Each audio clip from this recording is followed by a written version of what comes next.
Bonjour à tous et bienvenue dans l'invité de la matinale, là où l'actualité rencontre l'excellence. Dans un contexte où chaque goutte d'eau et chaque étincelle d'électricité compte, l'administration publique gabonaise s'engage sur la voie de la responsabilité et de l'exemplarité. Réduire les charges de l'État, préserver nos ressources naturelles et adopter des comportements durables. Voilà l'ambition de la campagne nationale qui a débuté le 1er septembre. Ce matin, nous recevons deux acteurs clés de cette initiative pour comprendre les enjeux, les stratégies et les perspectives d'une administration publique pionnière de l'éco-responsabilité. Alors, nous sommes avec nos deux invités. Ce matin, nous avons ici Mikala Larissa. Bonjour madame. Bonjour. Alors, vous êtes chargée d'études à la Direction générale du budget. En effet. Et à vos côtés, Loïc Francky Ondo-Ona. Bonjour. Bonjour madame. Chef de service communication et relations public, toujours à la DGB. C'est un plaisir de vous avoir tous les deux. Merci, plaisir partagé. Alors, l'administration publique pionnière de l'éco-responsabilité. Première question, toute simple. Qu'est-ce qui a motivé, on va dire, le lancement de cette campagne nationale de sensibilisation? Et la réponse, la question est posée à qui veut bien la prendre. D'accord. Merci beaucoup de nous accueillir sur votre plateau. Déjà, ce qui nous motive à lancer cette campagne, c'est l'augmentation, c'est la charge de la dépense. En fait, depuis quelques années, nous constatons que la dépense évolue. Les consommations augmentent d'année en année. Et aujourd'hui, nous atteignons un plafond qui est assez élevé et qui ne rentre plus normalement dans la ligne allouée à cette dépense. Donc, vraiment, ce qui nous motive, c'est d'aller vers les agents publics aujourd'hui et de leur dire que cette facture nous incombe à tous et que par des gestes éco-responsables, nous pouvons arriver à maîtriser la dépense et à réduire vraiment la charge. Très bien. Et on pourrait ajouter que le contexte aujourd'hui s'y prête, c'est-à-dire le contexte, il est celui de l'orthodoxie financière. Nous essayons aujourd'hui de vraiment réduire la dépense publique et pour réduire la dépense publique, nous devons rationaliser nos consommations, notamment d'eau et d'électricité. Très bien. Alors, donc, les dépenses de l'État en eau et en électricité représentent près de 27 milliards de francs CFA par an. Donc, pouvez-vous expliquer concrètement comment on en arrive à un tel montant?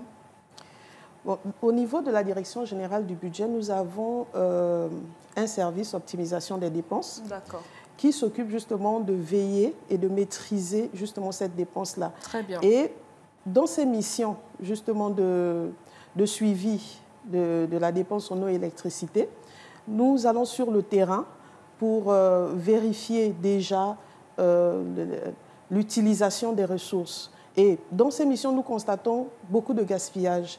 Nous constatons des gestes limites qui ne conviennent pas parce qu'on n'éteint pas qui conduisent au gaspillage. On n'arrête pas les lumières en sortant. Exactement. On laisse une fuite d'eau perdurer.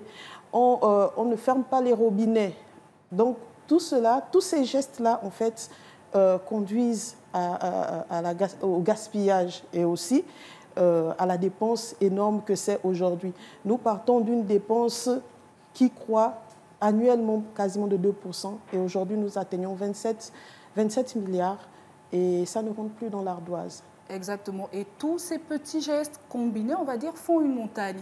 Et donc là, c'est l'administration publique, on va dire, qui est la cible de cette campagne de sensibilisation. Et il faut le dire, certains agents considèrent l'eau et l'électricité comme des acquis, on va dire, gratuits. Et certains peuvent dire c'est l'État qui paye. Donc, est-ce qu'il n'y a pas d'abord un changement de mentalité à opérer ici, monsieur Ondo? Bien sûr, cela va des objectifs de notre campagne de communication, principalement sensibiliser l'ensemble des agents publics sur les consommations liées notamment à l'eau, à l'électricité. Mais au-delà, nous voulons, comme vous avez dit, mobiliser l'ensemble des acteurs. Pas que les agents publics, il y a aussi les entreprises, parapubliques, il y a aussi les structures privées, et il y a aussi les ménages. Parce que quand on parle de comportement, il faut partir à la racine, donc il faut partir de la cellule familiale. Et souvent, nous avons tendance à déformer des attitudes. Vous allez remarquer qu'une personne peut utiliser convenablement, peut avoir des gestes éco-responsables à la maison, mais arriver dans son administration, parce que c'est l'État qui paye, adage sur lequel nous sommes partis pour bâtir notre stratégie de communication, de dire que nous sommes tous l'État, nous devons avoir cette conscience-là. Donc, nous voulons déjà mobiliser pour toucher, pour inculquer des nouveaux ou du moins des comportements éco-responsables, c'est la première chose.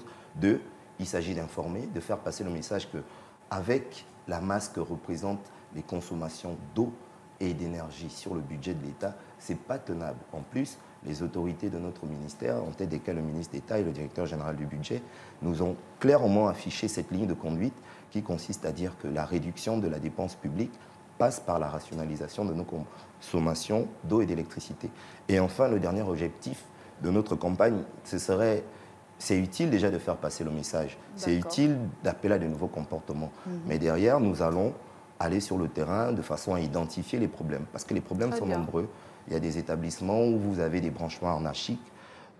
Madame le chargé d'études le disait encore. Vous avez aussi des problèmes de fuite. Et nous savons qu'après compteur, la SEG n'est pas responsable. Mis bout à bout, ce petit gaspillage ou ce manque d'attention souvent dans nos administrations est source d'une enveloppe qui, à la fin, est assez lourde pour l'État et il est question de la réduire. Très bien. Alors, vous dites qu'après compteur, la SEG n'est pas responsable, mais ça aurait été bien d'avoir peut-être un agent de la SEG ici parce qu'il y a aussi parfois le système défaillant de certaines installations. Donc, c'est aussi une base de ces pertes lourdes quelque part. Les installations dans les administrations publiques, nous avons encore la chance au Gabon que les administrations publiques sont bien logées, enfin, pour ce qui est des consommations d'eau et d'électricité, puisque nous avons un regard dessus, au sein des administrations. C'est pour ça que notre cible principale, c'est d'abord les agents de l'administration. Mais pour revenir à ce que vous étiez en train de dire, le constat, il est simple. Si nous n'adoptons pas des comportements et des gestes éco-responsables, arrêter la lumière lorsqu'on sort du bureau, arrêter la climatisation, fermer le robinet d'eau et à utiliser les appareils à pleine capacité. Si nous n'adoptons pas ce genre de comportement éco-responsable, éco pour écologique et économe, alors l'impact sur la facture et l'impact même environnemental s'en fait ressentir. Vous n'êtes pas sans ignorer les efforts que l'État et le gouvernement déploient actuellement pour fournir à toute la population davantage d'électricité, davantage d'eau. Hier encore, l'actualité, c'était l'inauguration par le président de la République, chef de l'État, chef du gouvernement, de la nouvelle centrale thermique à gaz au niveau d'Ovendo. C'est des efforts que nous devons encourager. Et notre façon d'y participer, c'est pour ça que nous sommes là, c'est d'inviter les agents publics à vraiment mettre en pratique ces gestes éco-responsables au quotidien. Très bien. Avant de poursuivre avec les résultats escomptés, Madame Ikala, dites-nous quels sont les quelques gestes éco-responsables à adopter pour réduire le gaspillage pour nos téléspectateurs qui nous regardent.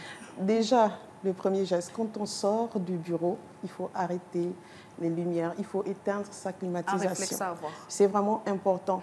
Et ce qui est bien, c'est que dans les prochains jours, nous allons être sur le terrain pour distribuer ou pour coller dans les administrations ces post-it, ces affiches qui disent « fermez-moi ». Éteignez-moi, de telle sorte que... C'est la lumière qui parle directement. Exactement. La lumière parlera à l'agent public en lui disant non, éteins-moi avant de sortir. Ferme le robinet. Et pour aller plus loin, lorsqu'il y a une fuite, par exemple, il est mieux de fermer le robinet. Lorsqu'on n'a pas d'eau aussi, vu que nous sommes dans un environnement... Souvent, les robinets sont ouverts. Les robinets sont ouverts. Fermons quand même le robinet, parce que lorsque la SCG envoie l'eau, il y a une pression qui arrive et il y a beaucoup de fuites. Et surtout lorsque nous sommes sortis, le robinet il est resté ouvert et... Exactement. Donc on constate ça vraiment dans nos missions de terrain, nous constatons ça. Les gestes basiques, les gestes les plus simples, faites comme à la maison. La facture, c'est nous tous qui l'endossons, c'est nous tous qui la payons. Exactement. Donc arrêtons la lumière, ce n'est pas l'État, c'est nous. Très bien. Alors, Monsieur Ando, au-delà de l'aspect budgétaire, quels sont les enjeux environnementaux de cette campagne? Est-ce que vous avez une idée du pourcentage d'eau potable perdue chaque année à cause de ces fuites? Non, vraiment, nous sommes là pour, dans le sens et dans le cadre de la Direction générale du budget. Nous sommes bien outillés pour vous répondre sur ce que ça coûte à l'État. Mais ce qu'il faut dire, pour aller plus loin, les résultats que nous comptons atteindre, ils sont de 3 ordres. Le premier résultat, c'est au niveau des comportements. C'est-à-dire que nous voulons vraiment promouvoir, comme venait de le faire encore Madame le chargé d'études, les gestes qui vont amener les agents, et pas que les agents, tous les acteurs de la société, à adopter, à mesurer et à optimiser la ressource de l'État. Très bien. L'eau est une ressource pour l'État, l'électricité est une ressource pour l'État, une ressource que nous consommons tous les jours. Donc nous appelons à ce changement au niveau de nos consommations. Le deuxième objectif, c'est l'engagement. Nous ne devons plus avoir ce regard ou cette approche extérieure. c'est un mouvement collectif dans lequel chaque citoyen est mené à jouer son rôle. Arrêter la lumière, fermer le robinet, signaler une fuite. Et je profite au passage pour dire que nous avons mis en place un numéro vert, que lorsque vous allez, et Dieu merci que Gabon 24 nous accompagne dans cette campagne, lorsque vous allez diffuser nos spots publicitaires, les populations pourront voir qu'il y a un numéro vert que vous pouvez appeler le 1422 pour signaler des fuites, de façon à ce que nous ne nous arrêtions pas à la sensibilisation, à faire passer le message. Et enfin, bien sûr, l'objectif in fine, c'est la réduction de la dépense publique.